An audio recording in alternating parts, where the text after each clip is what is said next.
বৰ্তমান যিখন গাড়ী আপোনালোকে দেখি আছে এই গাড়ীখন সম্পূৰ্ণ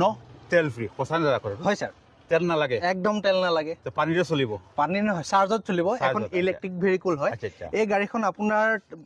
তিনটা মডেলত আহে মানে তিনটা হেৰিত আহে পেট্ৰলতো পাব আপুনি ডিজেলতো পাব আৰু ইভিটো পাব একবাৰ ফুল চাৰ্জ কৰিলে আপোনাৰ 585 কিলোমিটাৰ চলিব এবাৰ ফুল চাৰ্জ কৰিলে 585 কিলোমিটাৰ চাওক গাড়ীখন কাৰ আছে এখন টাটা কাৰ আমাৰ ইণ্ডিয়া ট্ৰাষ্টেড কোম্পানী হয় সকলোতকৈ ট্ৰাষ্টেড সকলোৱে বিশ্বাস কৰে এখন গাড়ী আৰু নাম কি যায় এখন টাটা কাৰ্ভ ইভি আচ্ছা ইয়াৰ উপৰিও আপোনালোকে ডিজাইনটো চাওক ইমান ইউনিক ডিজাইন তাৰ কি কি ফিচাৰ আছে আপোনালোকক দেখুৱাই দিব নেকি আমি ভিতৰখন দেখুৱাই আছোঁ আপোনালোকক স্পেচিয়েলি গাড়ীৰ বিষয়ে মোৰ অভিজ্ঞতা নাই হয় আপুনি কি আছে আপোনাৰ গাড়ীখনক দেখুৱাই দিব লাগে পোনপ্ৰথমে এই গাড়ীখন আমাৰ টাটাই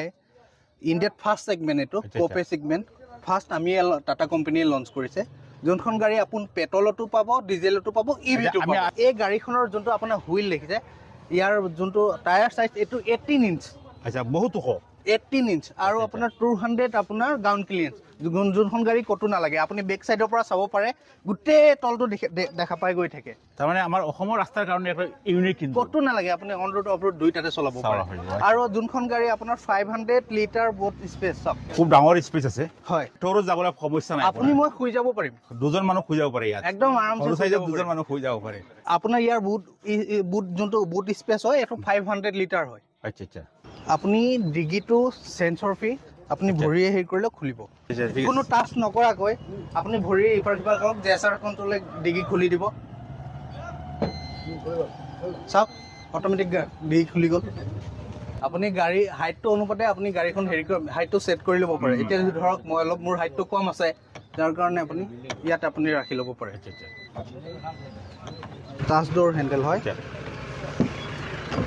চাওক আহক গাড়ীখন আপোনাৰ ভেণ্টিলেটেড চিট আচ্ছা আচ্ছা ৰিয়াৰ এচি ভেণ্ট আহক ছাৰ ওকে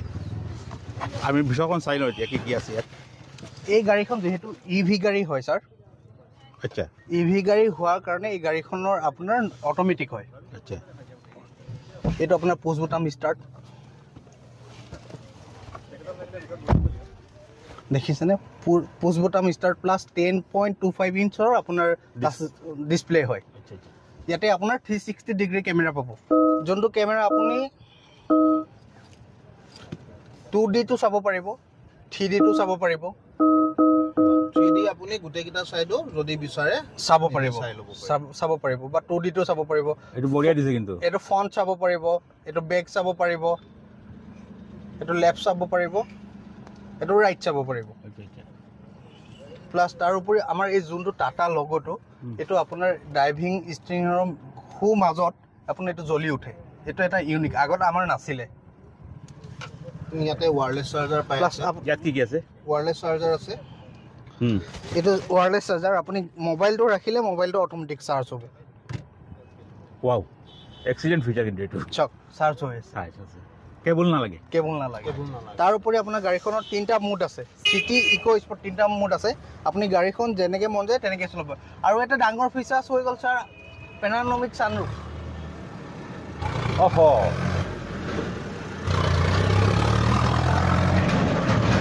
এইটো লেটেষ্ট সানৰুফ সানৰুফটো খুলি গ'ল ওকে ওকে আৰু গিয়াৰত কিবা আছে নেকি মানে অলপ বেলেগ ডিজাইনটো দেখিছোঁ চাওক এই গিয়াৰটো যিহেতু এইটো অট'মেটিক ইয়াতে চিম্পল অট'মেটিক গাড়ীৰ সৈতে একে হয় RNDP R হৈ গ'ল ৰিভাৰ্ছ আপোনাৰ ব্ৰেক কৰোঁতে N হৈ গ'ল আপোনাৰ নিউট্ৰেল আৰু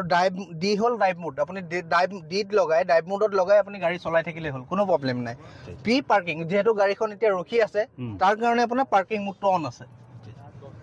আৰু বাকী আমাৰ এই গোটেইখিনি চুইচ আপুনি টাচ পেনেলত পাব টাচ পেনেল সবখিনি টাচ কৰিলে হৈ যায় হয় তাৰ উপৰিও স্যাৰ এই যোনটো ইয়াৰ বক্স আছে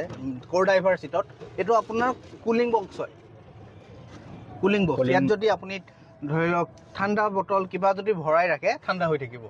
এনে এবাৰ চাৰ্জ দিলে কিমানখিনি যাব এখন আপোনাৰ ইয়াৰে বেটাৰী পেক দুটা আছে এটা হৈ গ'ল আপোনাৰ 45 কিলোৱাট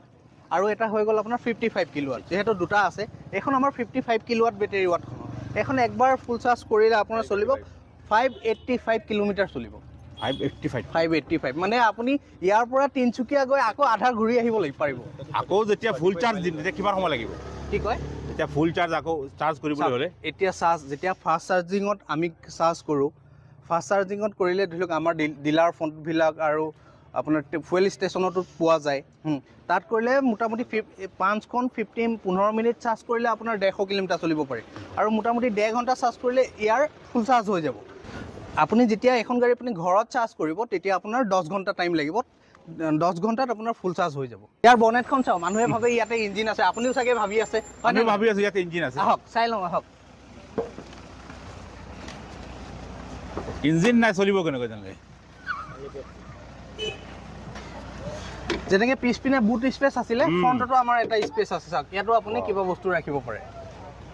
মানে টৰত যাওঁতে সমস্যা নাই নাই এইটো আপোনাৰ খালি জাষ্ট মটৰহে বাকী বেটাৰী ইয়াত কোনো ইঞ্জিন নাই মটৰটো আছে ফাষ্ট ইঞ্জিন লেছ আমি গাড়ী দেখিছোঁ আমাৰ নৰ্মেলি পেট্ৰল ডিজেল গাড়ীবিলাকত এটা ছাৰ্ভিচ কষ্ট থাকে ন যে ফাষ্ট মানে মবিল চেঞ্জ হ'লে লুব্ৰিকেণ্ট চেঞ্জ হ'লে ইমানখিনি টকা আমি পে' কৰিব লাগে এখন গাড়ীত যিহেতু ইঞ্জিন নাই এইখনত তেনেকুৱা কোনো হেৰি নাই ছাৰ্ভিচ কষ্ট একদমেই নাই আৰু আপোনাৰ এইখন গাড়ীত যিহেতু একবাৰ চাৰ্জ কৰিলে মোটামুটি 300 মান টকা এটা ফুল চাৰ্জত যায় 300 টকাত আপুনি কিমান কিলোমিটাৰ চলিব পাৰি আছে 585 টকা সেইটো হিচাপত চাব গ'লে আপোনাৰ ইয়াৰ ৰানিং কষ্ট একদমেই নাই বুলিয়ে ক'ব পাৰি ছাৰ এই গাড়ীখন আপোনাৰ কোম্পানীয়ে 8 বছৰ বেটেৰী ৱাৰেণ্টি দিছে 1,60,000 কিলোমিটাৰ বেটেৰী 8 বছৰ ৱাৰেণ্টি 8 বছৰৰ ভিতৰত যদি বেটেৰীটো কিবা হয় কোম্পানীৰ ফালৰ পৰা কোম্পানী ৱাৰেণ্টি পিৰিয়ডত পাব আৰু হুইচ ইজ আৰ্লিয়াৰ যদি আপুনি 8 বছৰৰ আগত যদি 1,60,000 কিলোমিটাৰ চলাই দিয়ে 1,60,000 কিলোমিটাৰলৈকে ৱাৰেণ্টি আছে তাৰ ভিতৰত যদি কিবা হয় আৰু এইটো এক্সটেণ্ডেড ৱাৰেণ্টি থাকে আপুনি এক্সট্ৰা আকৌ এক্সটেণ্ডেড ৱাৰেণ্টি লৈ কভাৰ কৰিবও পাৰে